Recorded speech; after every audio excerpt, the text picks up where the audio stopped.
Hello everyone, and welcome back to the channel. Today, we're journeying back in time, over 4,500 years, to ancient Egypt.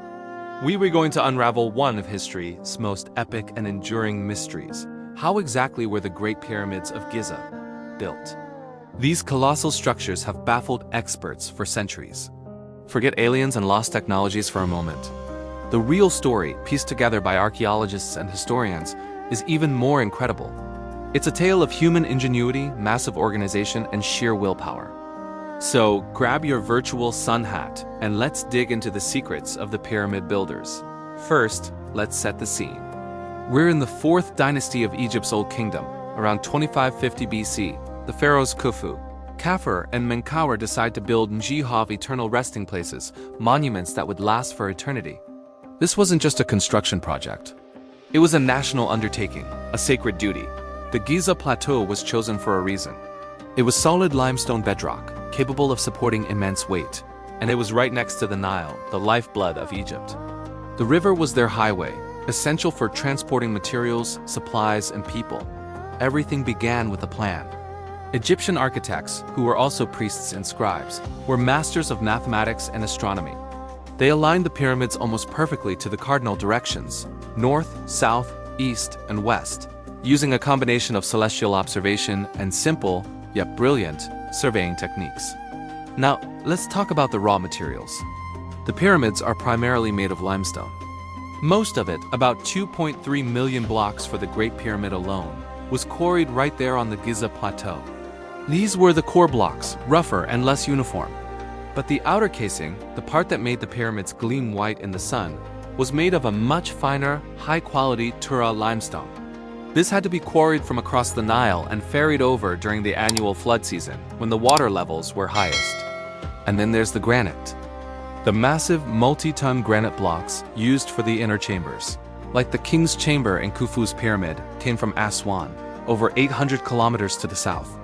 Imagine quarrying and transporting a 50-ton block of granite using only the tools and technology of the Bronze Age. It's mind-boggling. So, how did they cut these massive stones? The Egyptians were masters of their craft. They didn't have iron tools, but they had copper chisels and saws.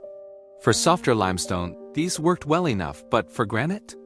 They likely used a harder stone, dolerite, to pound the granite into shape.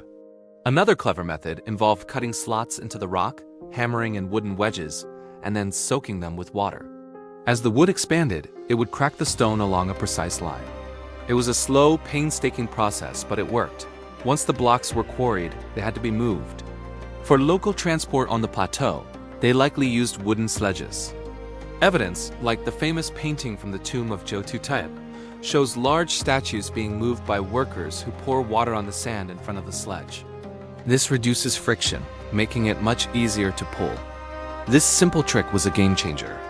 The journey from the quarries to the construction site was a monumental logistic challenge. Blocks from Tura and Aswan were loaded onto massive wooden barges and floated down or up the Nile. Archaeologists have recently discovered the remains of an ancient port at Giza, complete with a system of canals that brought the boats right to the base of the plateau. This discovery, along with a papyrus diary of a man named Mirror, who supervised a team of boatmen, gives us a first-hand account of how they transported limestone from Tura to Giza. It was a well-oiled machine, a testament to Giza's incredible project management skills. These weren't just laborers. They were skilled teams, part of a highly organized national service. Now for the biggest question of all, how did they get those massive blocks up the pyramid? The truth is, we don't know for sure, but we have some very strong theories. The most popular and widely accepted theory is the use of ramps. But what kind of ramp? A single, long, straight ramp would have been impossibly huge, bigger than the pyramid itself. So experts have proposed other ideas. One is a zigzagging ramp that went up one face of the pyramid. Another is an internal ramp, a corkscrew tunnel lodge within the pyramid structure, which some modern scanning technologies have hinted at. A French architect, Jean-Pierre Houdin, has championed this internal ramp theory, suggesting they built an external ramp for the lower third of the pyramid and then switched to an internal one to finish the job. This would have been far more efficient.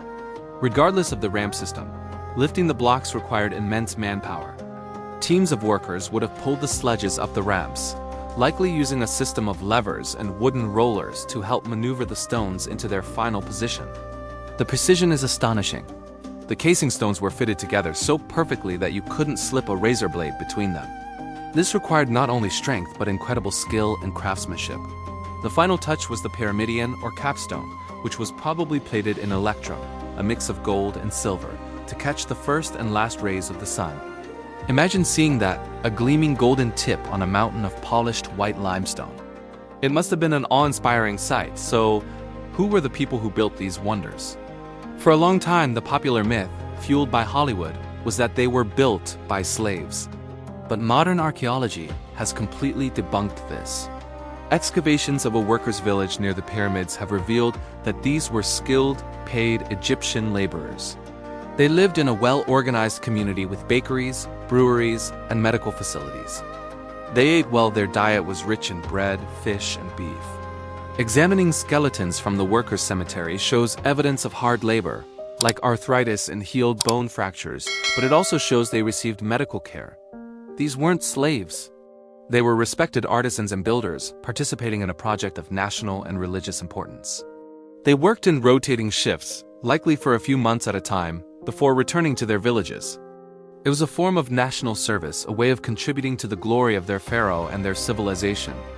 The construction of just one pyramid, like Khufu's, is estimated to have taken about 20 years and involved a workforce of around 20,000 to 30,000 people at its peak.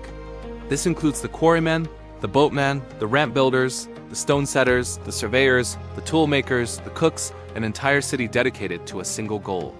The level of organization required is almost as impressive as the structure itself.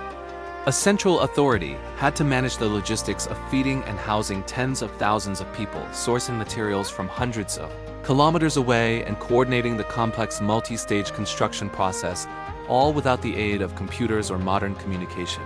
The pyramids are not just tombs. They are a monument to human collaboration and the power of a shared vision. When we look at the Giza pyramids today, we're seeing the weathered core of what they once were. The smooth, white casing stones were stripped away centuries ago, mostly during the Middle Ages, to build the city of Cairo. But even in their current state, they are breathtaking. They've stood for over 4,500 years, a testament to the ambition, ingenuity, and enduring spirit of the ancient Egyptians.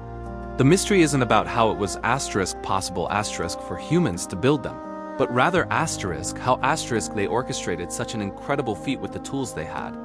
The story of the pyramids is the story of us, of what we can achieve when we work together.